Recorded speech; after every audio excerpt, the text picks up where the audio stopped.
None एक ऐसी none जो छोटे छोटे बच्चों की बलि देती है, और अगर आप उसके चर्च में फंस जाओ तो वहां से आपका जिंदा निकलना हो जाता है बिल्कुल नामुमकिन। तो आज मैं आपको बताऊंगा कि कैसे ये प्यारी सी नन बन गई इविल नन, और क्यों ये बच्चों की बलि देती है, और इस मास्क का आखिर क्या सीक्रेट है। इविल नन काले जादू का इस्तेमाल करके आखिर किस मरे हुए इंसान को फिर से जिंदा करना चाहती है, और आज के इस वीडियो में मैं आपको बताऊंगा इविल नन 2 की पूरी स्टोरी। तो यार इस वीडियो को पूरा जरूर देखना क्योंकि काफी मजा आएगा और इविल नन से रिलेटेड आपके सारे डाउट क्लियर हो जाएंगे। तो बिना किसी देर के शुरू कर देते हैं आज का आपकी डिमांड पर इविल नन 2 का फाड़ू वीडियो।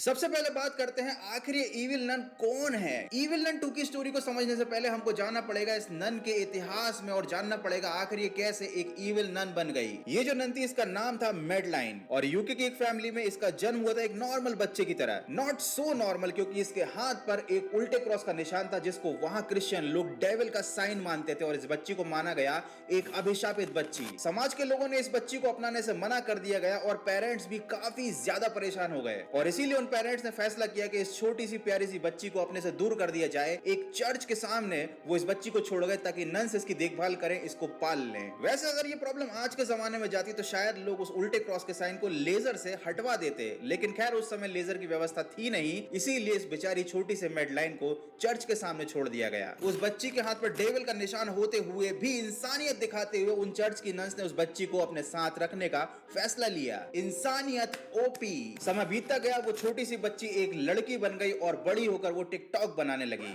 मजाक कर रहा था।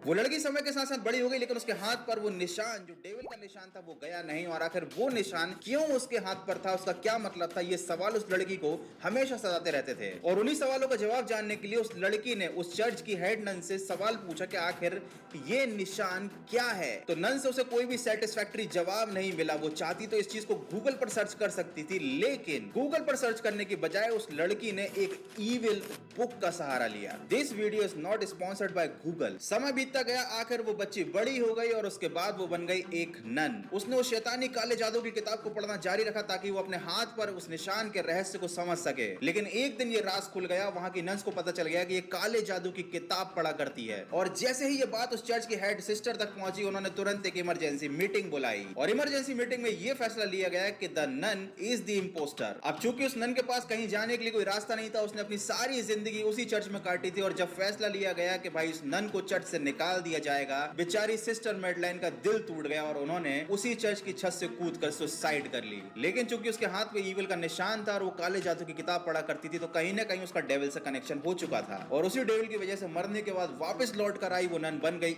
Evil none. उसके पास काफी सारी सुपर पावर्स थी, जिसकी वजह से उसने उस चर्च की सारी नन से बदला लिया, सबको एक एक करके खत्म कर दिया और उस चर्च को भूतहा चर्च बना डाला।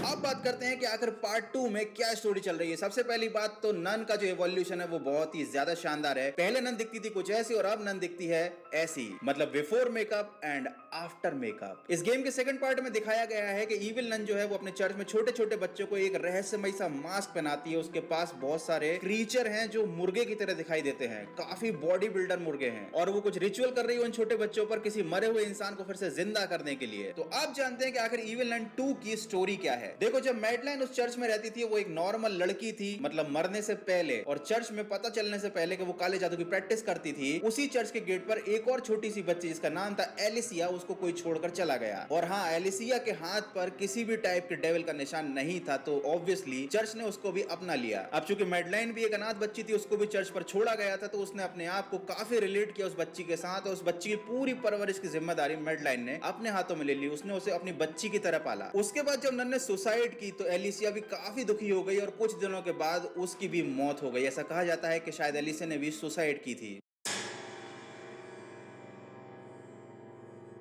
अब जानते हैं कि आखिर क्या है इस मास्क का चक्कर। जैसा कि आप यहाँ पर चर्च में बने एक ग्लास की डिजाइन में देख सकते हैं कि यहाँ बहुत सारे जो मास्क हैं उनको आग में जलाया जा रहा है और उससे एक हैमर को पावर मिल रही है। ये हैमर है डेविल का हैमर, जो वो हैमर है जिसको इविलन पहले वाले गेम में यूज किया करती थी। इस मास्क की पावर ये होती है कि अगर इसे किसी जिंदा इंसान को पहना दिया जाए और उसके बाद रिचुअल किया जाए तो वो जिंदा इंसान की एनर्जी निकल कर मरे हुए इंसान के अंदर आ जाती है। और इसी टेक्निक का यूज करके या इसी काले जादू का इस्तेमाल करके इविलन छोटे छोटे बच्चों को मास्क पहनाती है और उस मास्क के थ्रू वो रिचुअल करती है ताकि उस बच्चे की आत्मा उस गुड़िया में चली जाए और उस गुड़िया के थ्रू वो अपनी मरी हुई बच्ची को जिंदा कर ले।